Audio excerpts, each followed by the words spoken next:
achieved.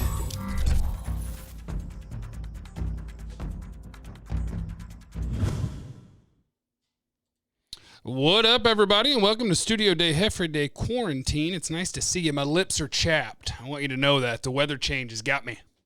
They're real tough. But welcome in. What I want to do today is I don't really have a current Cowboys topic for you, so I thought we would do a miniature version of Trust the Tape, which is one of the finest podcasts ever created. So what I want to do, and it's based on a lot of the questions that you guys have left in the comments. Remember, you can leave in the comments on this video at youtube.com/Jeff Cavanaugh what you want to talk about tomorrow, and I'll try to take care of you. So a whole lot of the questions that I got yesterday were about the draft.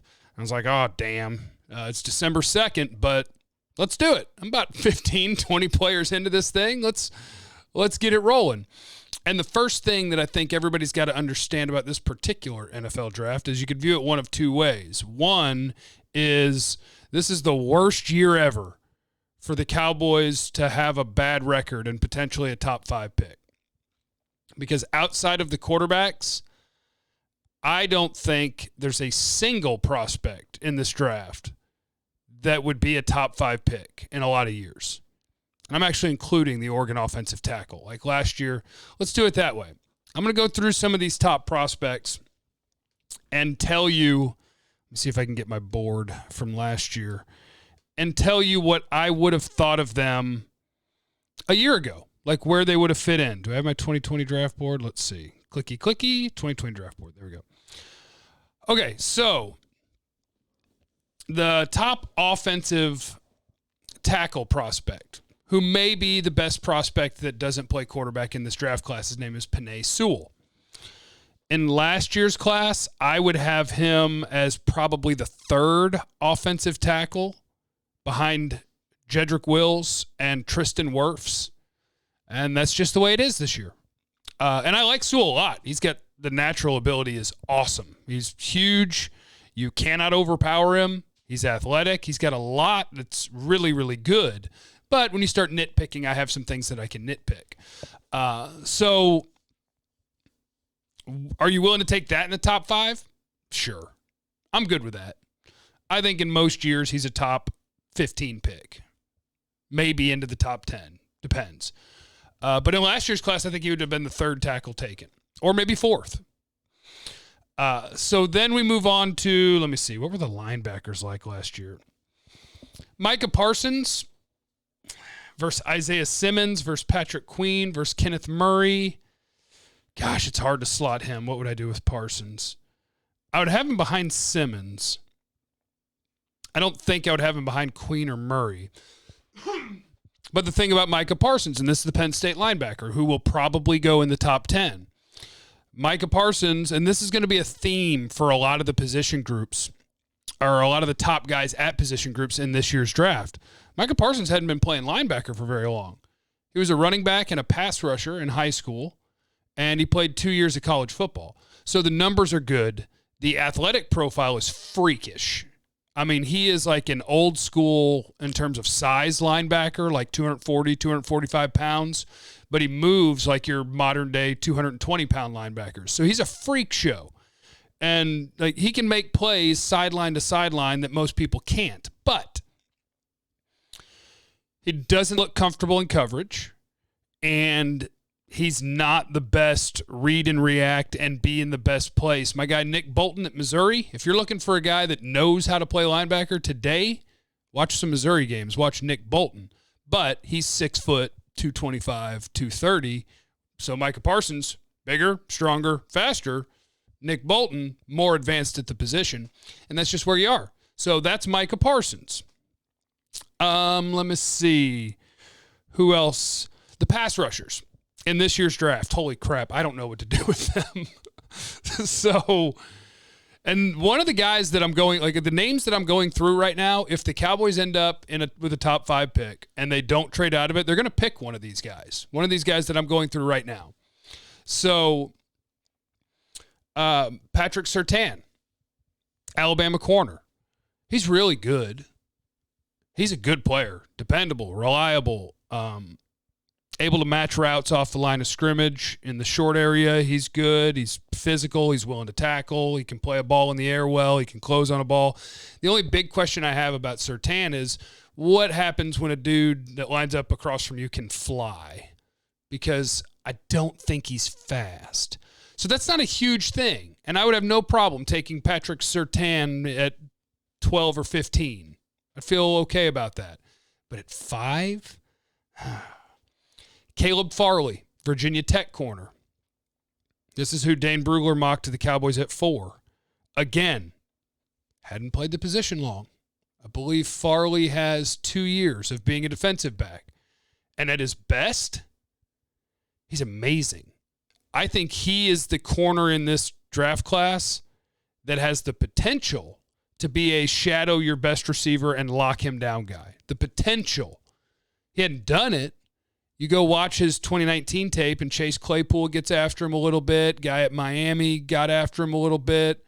So he's a good young player with ball production and elite traits in terms of athleticism, ability to go up and get a ball, change of direction. I'm in my back pedal. Bam, I got to go. So Caleb Farley, I think, has the potential to be the best cornerback in this draft class, but he's not today. And so how do you value that? J.C. Horn.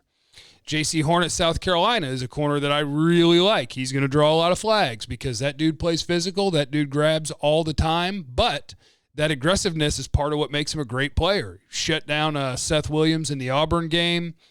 Had an interception or 2 in that game, I believe. But plays the catch point well. Highly competitive. Can stay with people in man-to-man. I like him.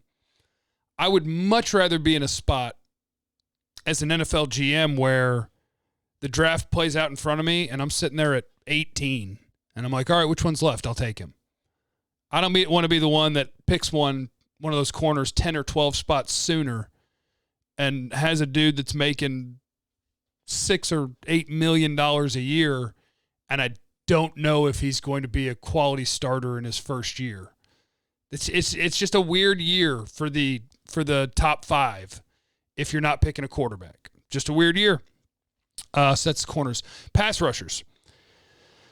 I mean, picking the top pass rusher in this class, I'm not even going to do it yet. At the moment, my top pass rusher would be Kwity Paye at Michigan. He's listed at 6'3", 271. I bet you he's going to have short arms when they measure at the combine, and people are going to freak out about it. But again, here's our theme of this year's draft class. Kwity Paye was a state champion in the long jump and the 4x100 in high school. He was a running back in high school, and he still moves like a running back, which really creeps me out for a defensive end. Not in a bad way. It's just eerie to watch a guy who's 270 pounds, but his feet and his hands move like a running back, but it makes him hard as hell to block. They're alleging this dude can do a 6.37 in the 3-cone. Allegedly. We'll see. I like him. I don't like him in the top 5. Gregory Rousseau, Miami, 15.5 sacks back in 2019, opted out. 6'7", 265. When you turn on the tape, you know who he looks like? He looks like David Irving. So he could be a star player. He's so long, but he doesn't really consistently win as a defensive end. He wins when they move him inside. So from defensive tackle or from nose tackle, they'll line him up over the center, and at the snap of the ball, he just goes, pew, and just 1 or 2 long strides, he's underneath the guard, and he's onto the quarterback. He's better on the inside, but what's he going to turn into? Could he be Eric Armstead, DeForest Buckner, David Irving sort of guy? I'll take him on my team. I don't want him in the top 5. Joseph Osai, Texas. I love Joseph Osai because dude plays hard. Motor never stops. Dude fights at all times. Doesn't get bullied in the run game. He can punch. He can hold his ground. He's got power in his hands. Chasing and speed from the backside. Good balance. I'm an Osai fan, but the things that I like about him aren't elite. They're good. So to me, Joseph Osai is a guy that I'd love to pick in the 20s. Not in the top 5. Boogie Basham, Wake Forest. I like him, but he's a redshirt senior that doesn't really know how to use his hands. It's a lot of college football, and he doesn't really know how to use his hands. He's like 275, 280 pounds as a defensive end. And the best thing he has is like hand and foot quickness, not power, which kind of threw me off. And I do think he has power in his body. He just doesn't use it. When, like in the run game, he just drops a shoulder into a guy and tries to run that direction. You don't see pop. I want you to pop. I want to see the power. But watching him against Virginia Tech and against Clemson, dude runs really well for how big he is. The quickness is great. The hand fighting is great. He can really set guys up by kind of slow playing the rush and then just wah-ta-ta. And so again, bash him. Love to have him on my team. In the late 20s, not in the top 5. So those are kind of the guys that I've watched and brief scouting reports or brief looks at who they are as players and who they are as prospects. And this is the reason that I'm hopeful that the Cowboys can find a team that wants to come to their spot. If the Cowboys end up with a top 5 pick, somebody's going to want a quarterback. I think you'll be able to get out of there and you'll be able to have a really nice draft because I'm going to talk about these guys. I'm going to talk about a lot of other guys. And the sweet spot in this thing is going to be picking from 20 to 60, I think. Because the level of prospect and the level of player here, I'm not seeing big differences, and I don't see a Myles Garrett. I don't see an Aaron Donald. I don't see a Jalen Ramsey. It's going to be a weird year where there aren't true, I mean, people will get picked in the top 5, but true top 5 in any draft prospects, they're not there. They're just not. So that's where we are. Let me see here. Troy Williams says, so if the Cowboys lose the rest of their games, they'll be able to get the Oregon tackle? The Oregon tackle could very well go 3rd. Jets are going to pick 1st. Jacksonville's going to pick 2nd. Right now, Cincy would be 3rd, and I think they would take the Oregon tackle. Oh, but if you lose out, that means Cincinnati beat you. So, yes, you could take the Oregon tackle. Richie, who's your pet cat? Like Jordan Elliott was. It's funny because my pet cat is, again, a Missouri guy. Nick Bolton. He's from Frisco. He's a linebacker at Missouri. I think I'll have him with a late first-round grade. Check him out. He's great. Instant reactions to everything. Snap, key, gone. Snap, key, gone. If you could blend him and Micah Parsons, you'd have the perfect linebacker. Oh, and Bolton covers. Florida runs a 4-by-1. They run 4 receivers to one side of the field and the running back to the other one, and Bolton's out there covering the running back by himself, and he covered him. So that's the things I really like about him that I have questions about with Parsons. Instincts, coverage. Bolton's got him. Daniel, is there a plausible scenario where we trade down twice? Trade to the bottom half of the top 10, then trade that pick out of the top 10? He says, yes, we do want trust the tape. This is kind of trust the tape. Hell yeah, trade down twice. I would love it. I would love it. I'm telling you, there are guys in this draft that are going to be stars because in basically every draft, there are guys that are going to be stars. But identifying them is going to be harder than ever because you're banking on what you ask them to do, how they progress, things like that. Robert, hey, Jeff, if you had to pick at number 4 and can't trade down, who would you pick? Assuming Lawrence, Fields, and Sewell are gone. God, I would hate it. I would hate being in that spot. No Sewell, no Lawrence, no Fields. I got to watch Slater, the other offensive lineman, because I might take an offensive lineman. I don't want these corners. No, I wouldn't take Micah Parsons in the top 5. I'm not doing it. An off-ball linebacker that's not there yet instinctually or in coverage? No way. No way. Patrick Surtain? And then I would hold it against him forever. I'd be like, look, I thought you were a good prospect and I wanted you on the team, but man, I did not want to give you top 5 pick money and expectations because, God, who would you take? I would hate that pick. I would hate that pick. They got to get out of there. Let me keep watching, guys. I might just pick a quarterback as a bluff to get picks later. Be like, all right, teams, you want to pretend I won't do it? I'll do it. Dean, hey, Jeff, do you think if a very good defensive coordinator becomes available, such as Fangio, that they could move on from Nolan. I would kind of like it, I think, but I don't think they will because the defense has shown that they're not worthless now. And McCarthy hired him. It's McCarthy's boy, so he's going to keep his boy unless there's no way to do it.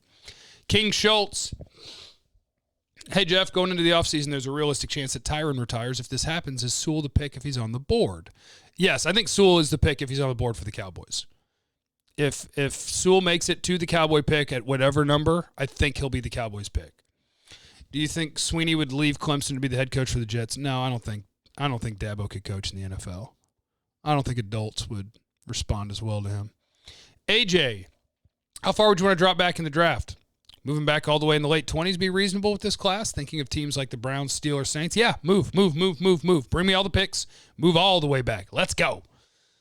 Jeff, do you really see a team trading with us if we stay at 4? Say the top QBs are taken and the offensive tackle's taken. I can't see a team giving this up for anyone else. What do you think? Yes, I think Zach Wilson is going to be in big-time demand. For some teams, Trey Lance is going to be in big-time demand. These are quarterbacks. Teams are going to want to come get them. There's a bunch of teams that are going to be picking between 10 and 16 that desperately need quarterback. Trade with one of them. Even if you lose the trade, get out of there. Robert Brown, first off, the tank is alive and well, Jeff. What do you think about a trade with the Patriots or the Lions, who may be in the mood for a new QB? How far down are you willing to go? This is why I did this video, because these are all the questions I'm getting as draft things. Yes, I'm willing to go. Josh Lewis, would you take Kwity Paye in the top 5? And at what pick would you feel comfortable trading back to in order to draft Marvin Wilson? I haven't seen Marvin Wilson yet. I don't want to pick Kwity Paye in the top 5, but at the moment, he's my top edge guy. So I guess, gosh, you know what? Going back to if you were stuck, I guess I would take Kwity Paye. I would not. Would I? It would either be Patrick Surtain or Kwity Paye. It'd be one of those. And I'd hate either pick. All right, leave in the comments what you want to talk about tomorrow. Make sure you're mashing the thumbs up button for me, the like button there, and that you're subscribed, youtube.com/Jeff Cavanaugh. Check 1053thefan.com every day, and I will see you on the radio from 2 to 7. 1053 The Fan, G-Bag Nation. I love you. Bye.